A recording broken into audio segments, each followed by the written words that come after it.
ছোট একটা জায়গা আর লিমিটেড ইনভেস্টমেন্ট নিয়ে যদি স্ট্যান্ডার্ড কিছু করতে চান তাহলে কফি শপই হবে আপনার স্বপ্নের প্রথম পদক্ষেপ। তাহলে চলেন আমরা জানি আজকে কিভাবে কফি শপের ব্যবসা শুরু করা যায়, কি জানতে হবে, সফল হতে গেলে আমাদেরকে কি স্ট্র্যাটেজি প্রয়োগ করতে হবে, সবকিছু ইনশাআল্লাহ আজকের ভিডিওতে আমরা আলোচনা করব। প্রথমত হচ্ছে আপনার এলাকায় কফির চাহিদা কেমন, প্রতিযোগী কেমন আছে, কেমন প্রাইস দিচ্ছে, কে কি দিচ্ছে, এইসব অবজার্ভ করেন। স্টুডেন্ট, ফ্রিল্যান্সার, কাপল কারা বেশি আসে সেটাও লক্ষ্য করেন। তারপর টার্গেট কাস্টমার কারা এটি সিলেক্ট করেন। আপনার মেইন টার্গেট হচ্ছে ইয়ং জেনারেশন, যারা হ্যাং আউট, ক্যাজুয়াল মিটিং বা স্টাডি করার স্পট খুঁজে, তারাই হচ্ছে আপনার মেইন কাস্টমার। আর অফিস এরিয়া হলে কর্পোরেট ক্লায়েন্ট আপনাকে ধরতে হবে, সেই অনুযায়ী তাদেরকে অফার দিতে হবে। এবং ইউনিভার্সিটি আর আশেপাশে হলে স্টুডেন্ট হেভি অফার দিয়ে কাস্টমারদেরকে আকৃষ্ট করতে হবে। এবার হচ্ছে ইনিশিয়াল ইনভেস্টমেন্ট।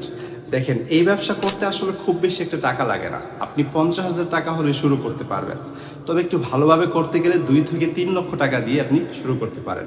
বেশি কিছু আপনাকে কিনতে হবে না, একটা চা বা কফি মেশিন, কিছু কোজে চেয়ার টেবিল আর বেসিক ডেকোরেশন হলে আপনি শুরু করে দিতে পারবেন।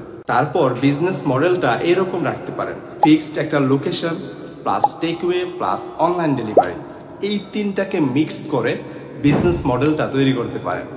অথবা আপনি যদি চান যে আপনার স্মল একটা মডেল দিয়ে আপনি ক্লাউড কিচেন স্টাইলে আপনার ব্যবসাটাকে কিন্তু বড় করে ফেলতে পারেন, অল্প পুঁজিতেই বা ক্লাউড স্টাইলে আর কি। তারপর ব্যবসার একটা মেইন পার্ট হচ্ছে প্রোডাক্ট সোর্সিং।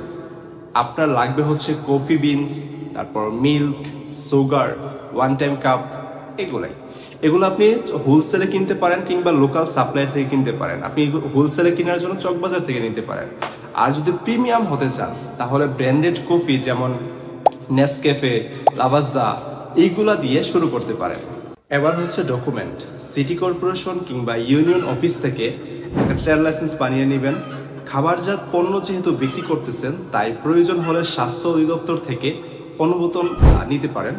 এতে আপনি আইনি ঝামেলা থেকে কিছুটা মুক্ত থাকতে পারবেন। তবে আপনি এটা ব্যবসা শুরুর পরেও করতে পারেন, 1-1.5 মাস গেলে ব্যবসার পরিস্থিতি বুঝে তখনও করতে পারেন।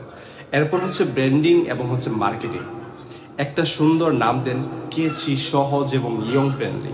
ফেসবুক এবং ইনস্টাগ্রামে আপনি অ্যাকাউন্ট খুলেন, পেজ খুলেন, প্রমোশন চালান, বিভিন্ন অফার দিয়ে রিলস বানান, যেমন বাই টু গেট ওয়ান। এই অফারটা সবসময় কাজ করে।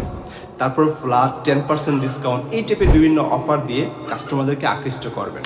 তারপর বিভিন্ন সেলস স্ট্র্যাটেজি অ্যাপ্লাই করবেন, যেমন হচ্ছে মর্নিং কম্বো, যেমন সকালের জন্য হচ্ছে কফি প্লাস বিস্কুটের একটা কম্বো। তারপর হচ্ছে evening chill offer, cool coffee plus snack দিয়ে একটা কম্বো বানাতে পারেন। তারপর হচ্ছে কাপল সিট রিজার্ভেশন। এই টাইপের আইডিয়াগুলি মানুষেরকে সহজে আকৃষ্ট করা যায়। তারপর প্রতিদিনের বিক্রি, খরচ আর প্রফিট মার্জিন রেকর্ড করতে হবে আপনাকে। 1 কাপ কফিতে প্রফিট মার্জিন থাকে প্রায় 40 থেকে 60%। যদি ঠিকঠাকভাবে চালাতে পারেন তাহলে 2-3 মাসে আপনার পুঁজি উঠে আসবে। তারপর মোস্ট ইম্পর্টেন্ট হচ্ছে কাস্টমার সার্ভিস।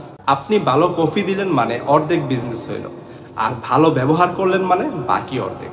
সুতরাং বুঝতেই পারতেছেন ভালো ব্যবহার কতটা গুরুত্বপূর্ণ। কেউ রাগ করলে তাকে হাসি মুখে সমাধান করেন। যেহেতু এখানে অনেক ধরনের মানুষ আসবে, অনেক সমস্যা ফেস করে আসবে, অনেক ব্যস্ততার মধ্যে আসবে, তাদের মাথা গরম থাকতেই পারে, হাসি মুখে সমাধান করেন।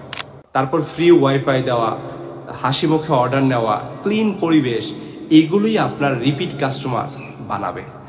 আপনাকে মনে রাখতে হবে কফি শপ মানেই শুধু কফি শপ না, এটা একটা লাইফস্টাইল। এখানে কস্ট লো হতে পারে কিন্তু ইমোশন কিন্তু হাই কাজ করে। সো আপনারা যদি এই কফি শপের ব্যবসাটা করতে চান তাহলে সবকিছু বিচার বিবেচনা করে, প্রপার প্ল্যানিং করে, আপনার এরিয়াতে চাহিদা কেমন আছে তা বিশ্লেষণ করে শুরু করে দিতে পারেন। বেস্ট অফ লাক, দেখা হবে নেক্সট ভিডিওতে। আসসালামু আলাইকুম।